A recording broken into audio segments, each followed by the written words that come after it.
Hello, and welcome to another episode of my Type 35 build. The car's been coming along a lot like a jigsaw puzzle, actually, which is funny because I never got into putting jigsaw puzzles together. But it did always fascinate me how each piece connected to the piece next to it, and that at one time they were all cut by hand. Mind-boggling. Sure, over time hand cutting gave way to mass production, but still fun to think about. And not too different than the automobile's evolution, going from hand-built to mass-produced. And even this car, each piece worked by hand to connect together just so. The steering, though, this is more like that song about each bone being connected to each other bone. Here, let me start at the front, and we can work our way back. So, the steering arm is bolted to the front spindle and is the start of the steering system. It connects to the drag link with a tie rod in, and when pulled back and forth, steers the car left and right. And the foot bone is connected to the ankle bone. The drag link then runs back and connects to the pitman arm, which has been modified because I can't leave anything alone. Since the steering shaft dictated the location of the steering box, the pitman arm had to be extended so the tie rod would land outboard of the body. So, I cut a quarter-wall DOM tube to length, chopped off the big end of the arm and turned it to fit inside the tubing. Then I plug welded it in place and smoothed the welds down. From the butcher's angle, you can see the radial weld that joins the tube and the splined end. On the front side, I ground the remainder of the arm to match the tube's diameter and welded them together to form one pitman arm to rule them all, which bolts to the steering box using a socket and an extension to reach the nut. Sprint cars back in the day did this to turn standard steering boxes into center steer boxes.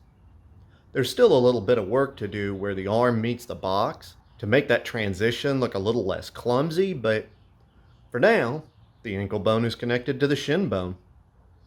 I also spent a moment removing some mass out of the steering box mount.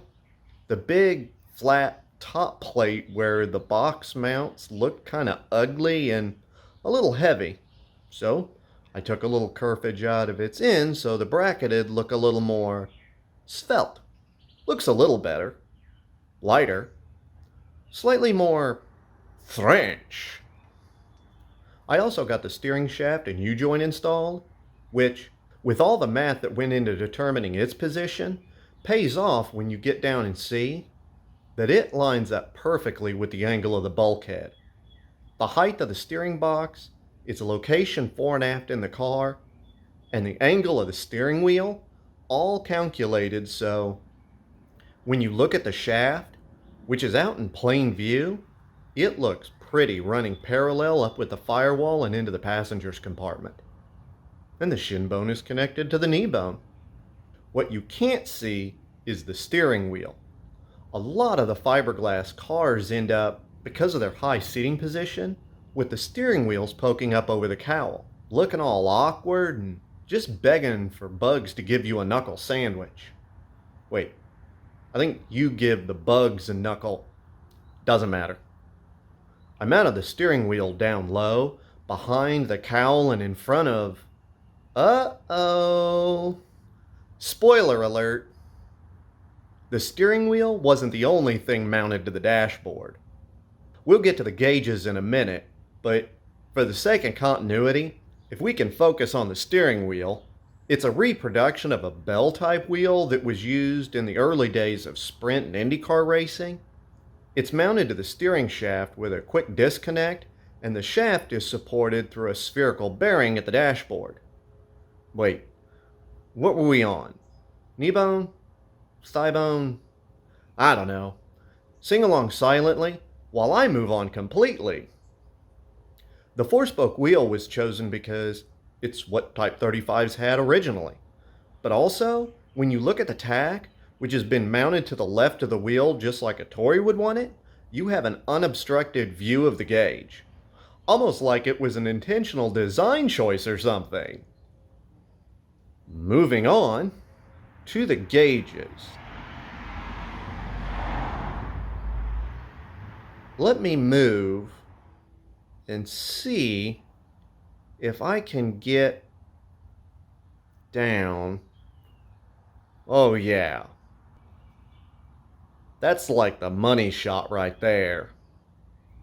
Just take a long, deep swig of the ever-escalating coolness that is the dashboard. And I'm not even done yet. But the gauges are. Sorta. The layout is pretty simple.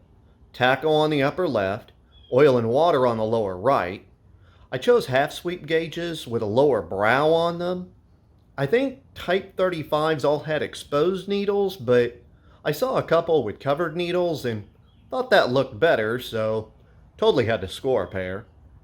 Above them, there should have been a chronograph, but let's be honest, you don't want to have to reset your watch every time you stop at an intersection.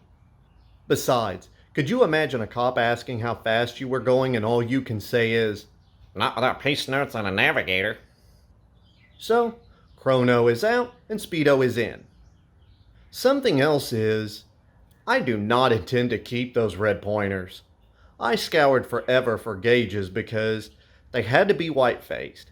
I wanted peaked stainless bezels. I preferred the minor gauges with a covered needle, and I did not want logos plastered all over the place.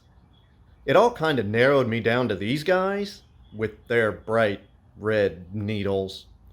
So, I'll open them up later and recolor the needles black. Otherwise, such a pretty dash. And yet, nowhere near as awesome as it's gonna become.